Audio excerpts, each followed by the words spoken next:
Hey everyone, so today I want to cover the accessories I did for my GT350R. I recently had a viewer reach out to me who was looking to pick up a 350R for himself and asked me, what are some of the accessories I have on my car? What are some of the basics that I should start off with? Now, if you've been following the channel for a while with the cars I have now and some of the previous ones, you've probably seen that I like to keep my cars factory correct and original. I think that factory correct cars preserve their value the best, especially if you've seen some of the more recent auction results for some of these more modern vehicles. So really any modifications that I will do will be very easily reversible and leave no permanent modifications on the car. And if I do modifications, typically it's for the purposes of helping to preserve the car.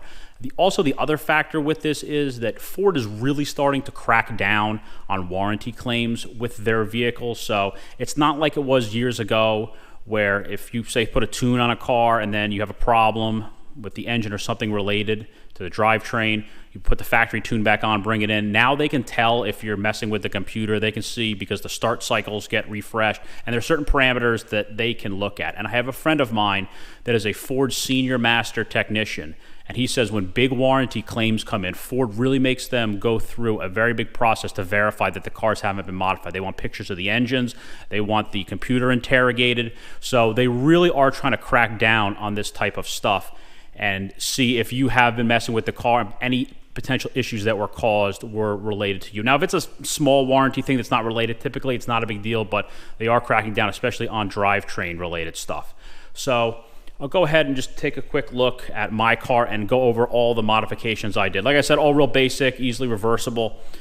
First thing, I put window tint on the car, basically to preserve the interior from any sort of fading from heat or ultraviolet light. Now, this is not a cheap junky tint.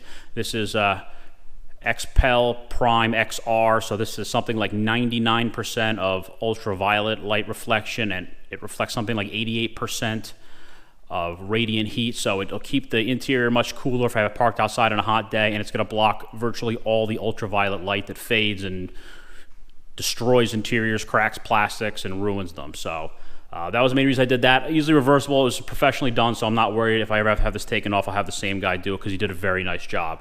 Then with the lug nuts, I just put the Ford Performance black lug nuts on the car. I think it was a much better look than the factory chrome ones. I think it just doesn't really fit the look of this car because they just basically use the same lug nuts on all of their vehicles. Then underneath, I put on a set of Bmr Jacking Rails. So with these cars not having full chassis, it makes them a little bit of a pain to jack up, and after a while sometimes the pinch welds can get damaged. So right there is the jacking rail. It sits perfectly flush with the pin where the pinch welds would be, so if you accidentally lift the car in a bad way or after a while, it's not going to damage the pinch welds on the car because they tend to really get beat up after a while. And since it sits at the same level, it doesn't sit any lower on the car, like it's not going to scrape the ground or anything like that if you do go over sort of a high point. So those are the low profile ones. Great jacking rail, very, very strong, fully boxed steel, probably the best jacking rail out there in my opinion. Then on the front, to preserve the front splitter, I did a separate video about the slip lows on the car. Again, also to preserve the car. These slip lows have done an amazing job. I did a 1-year review update on these things.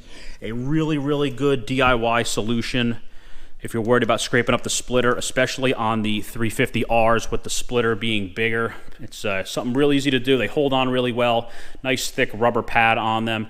If they do get really scraped up, they're easy to remove. So definitely I recommend taking a look at that if you're worried about the scraping up the front of the car.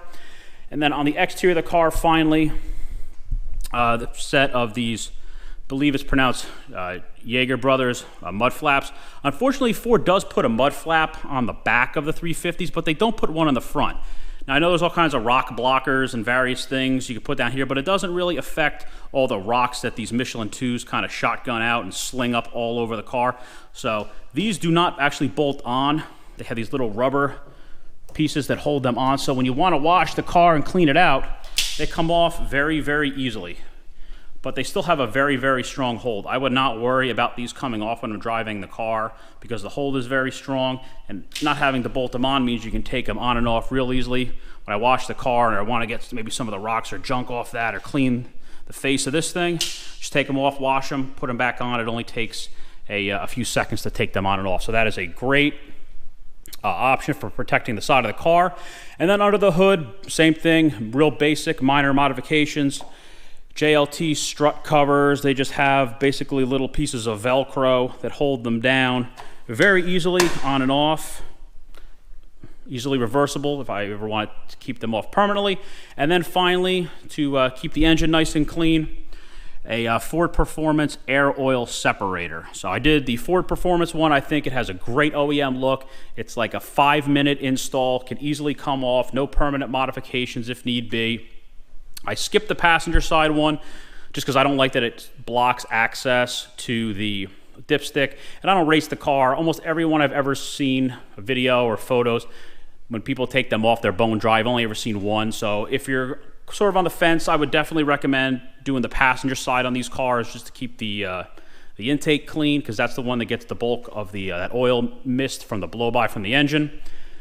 And so that's basically it for the car. Like I said, really just basic modifications just to improve the looks a little bit and just help keep the car preserved. So I hope you enjoyed the video. I also will be posting in the description below the links to all these products. I hope you enjoyed.